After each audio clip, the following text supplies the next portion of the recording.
अस्सलाम वालेकुम स्टूडेंट। आज हम जो टॉपिक डिस्कस करने लगे हैं वो है इलास्टिसिटी। तो इलास्टिसिटी आपको पता है रबर बैंड घरों में इस्तेमाल होता है। गर्ल्स भी अपने बालों को बाइंड करने के लिए ना रबर बैंड का इस्तेमाल करती हैं, उसमें इलास्टिसिटी ज़्यादा होती है।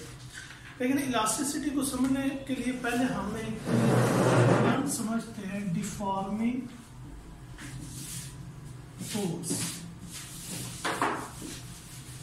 डिफॉर्मिंग फोर्स क्या है कि जब ये फोर्स लगे तो वो उस बॉडी की शेप, साइज, लेंथ चेंज कर दे।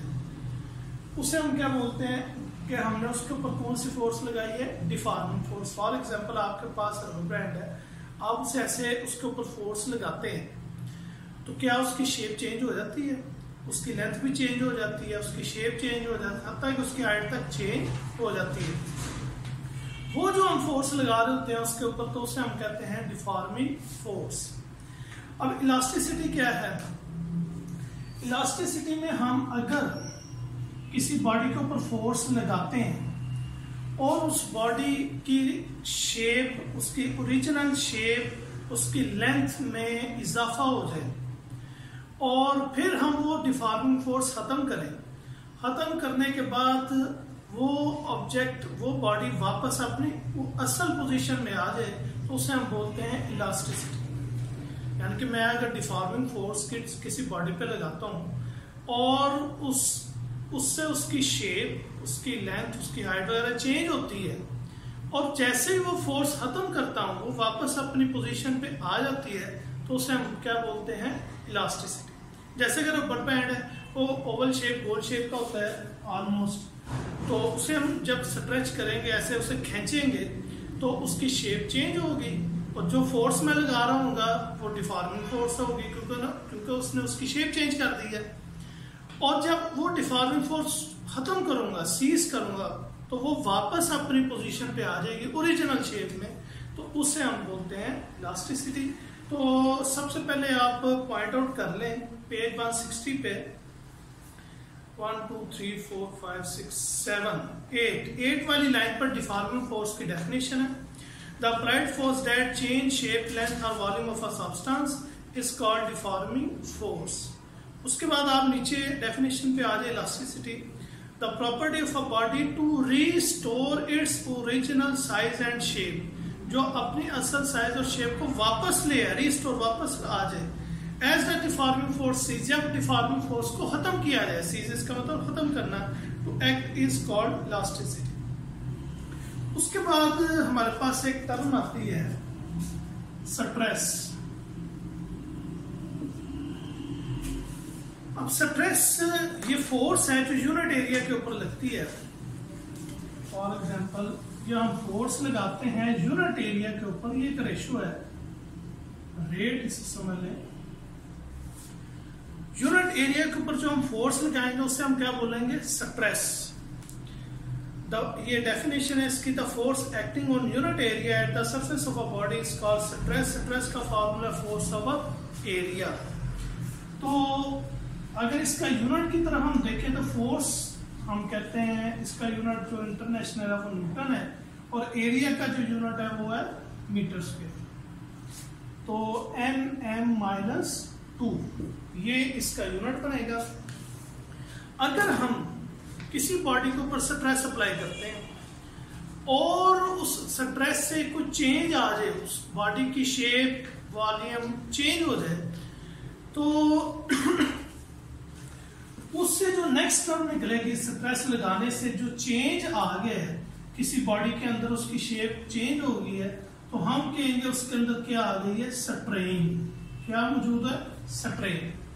स्ट्रेस तो फोर्स हो गई कि यूनिट एरिया के ऊपर जो फोर्स लगा रहे हैं, या हम दूसरे लफ्जों में डिफॉर्मिंग फोर्स को इस्तेमाल कर रहे हैं, असल में हम वो स्ट्रेस अप्लाई करते हैं उस यूनिट एरिया के ऊपर जिसकी हम शेप चेंज कर रहे हैं।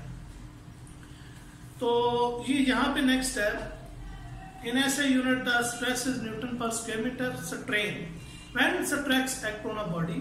जब किसी बॉडी के ऊपर स्ट्रेस हम अप्लाई करते हैं, इट में चेंज इट्स लेंथ, वॉल्यूम और shape. A comparison of such a change caused by the stress with the original length, volume और शेप इज कॉल्ड स्ट्रेन। उस स्ट्रेस की वजह से जो बॉडी में शेप चेंज हो जाए उसे हम क्या बोलते हैं, स्ट्रेन। तो ये इसकी डेफिनेशन आ गई। और अगर हम टेंसाइल स्ट्रेन के एक वर्ड यूज हो रहा है यहां पे, टेंसाइल स्ट्रेन। तो टेंसाइल स्ट्रेन जो है वो है चेंज अगर आ जाए इन लेंथ,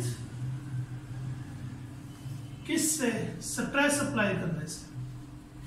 अगर हम ओरिजिनल लेंथ, असल में टेंसाइल स्ट्रेन ये क्या है, रेशो है किस किस के दरमियान। अगर आपने किसी बॉडी के ऊपर स्ट्रेस अप्लाई किया है, उसके अंदर चेंज आ गया, और चेंज इन लेंथ उस बॉडी में और जो ओरिजिनल लेंथ, इनकी जो रेशो होगी उसे हम क्या कहेंगे, टेंसाइल स्ट्रेन। चूंकि सिमिलर क्वांटिटीज के दरमियान जो है वो रेशो है, लिहाजा इसका कोई यूनिट नहीं होगा।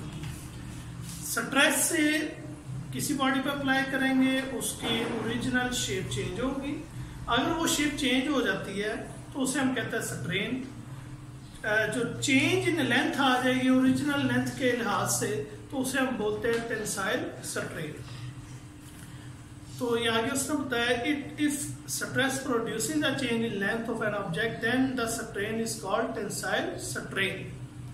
टेंसाइल स्ट्रेन का फॉर्मूला चेंज इन लेंथ और original length. Strain has no unit as it is simply a ratio between two similar quantities. तो स्टूडेंट आज हमने डिफॉर्मिंग फोर्स जो कि हम अप्लाई करते हैं किसी बॉडी के ऊपर तो वो उसकी शेप चेंज कर देता है। उसके बाद इलास्टिसिटी पढ़ी। इलास्टिसिटी में ये था कि हम अगर डिफॉर्मिंग फोर्स खत्म करें और वो बॉडी जिसकी शेप चेंज हुई है फोर्स लगाने से, तो वो वापस अपनी पोजीशन पे आ जाए, ओरिजिनल पोजीशन शेप में आ जाए, तो उसे हम बोलते हैं इलास्टिसिटी। फिर हम यूनिट एरिया के ऊपर अगर कोई फोर्स अप्लाई करते हैं तो उसे हम बोलते हैं स्ट्रेस। स्ट्रेस अगर अप्लाई करते हैं किसी यूनिट एरिया के ऊपर और उसके अंदर चेंज आ जाए उसकी शेप में, तो उसे हम बोलते हैं स्ट्रेन। और अगर हम रेशो ले लें चेंज इन लेंथ और ओरिजिनल लेंथ के दरमियान, तो उसे हम बोलते हैं टेंसाइल स्ट्रेन। तो ये स्टूडेंट आज आपकी कुछ डेफिनेशन है, या एज अ लॉन्ग क्वेश्चन भी है, तो इसे आपने अच्छे तरीके से प्रिपेयर करना है। Thank you.